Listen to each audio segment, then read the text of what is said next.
ঈশ্বরের বাক্য দ্বারা পরিপূর্ণ করা দরকার আছে।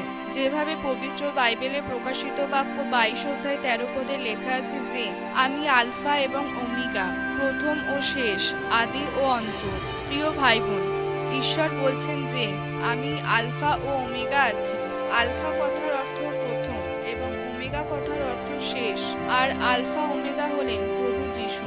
আপনি এখন ঈশ্বরের রাজ্যের দৌড়ে দৌড়চ্ছেন, আর আপনি যে দৌড়ে আছেন সেই দৌড় প্রভু যিশু শেষ করে একদম প্রথমে পৌঁছেছেন। ঈশ্বর বলেছেন যে কেউ সেই দৌড় শেষ করে স্বর্গে যাবে সে জয়কে পাবে। তাকে আমি এক নতুন নাম দেব, আর জীবন বৃক্ষের ফল আমি তাকে দেব। তাই যদি আপনিও প্রভু যিশুর মতো ঈশ্বরের রাজ্যের দৌড়ে জিততে চাইছেন, তো আপনাকেও প্রভুর মতো আপনার বুদ্ধিকে ঈশ্বরের বাক্যের সহিত পরিপূর্ণ করতে হবে।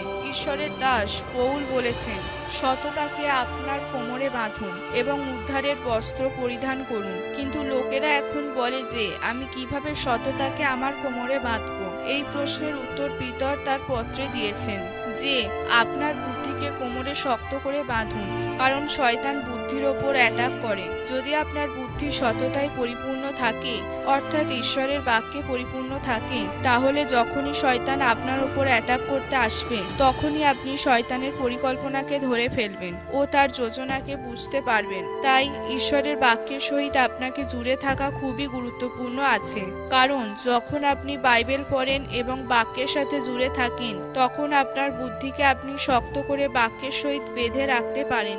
বাইবেল বলে যে যদি ঈশ্বর 100 কোটি স্বর্গদূত বানিয়ে থাকেন, তার মধ্যে 33 কোটি স্বর্গদূত শয়তানের কথা শুনে পাপ করেছিল, অর্থাৎ প্রায় 1/3 স্বর্গদূতকে শয়তান নিজের দলে করে নিয়েছিল।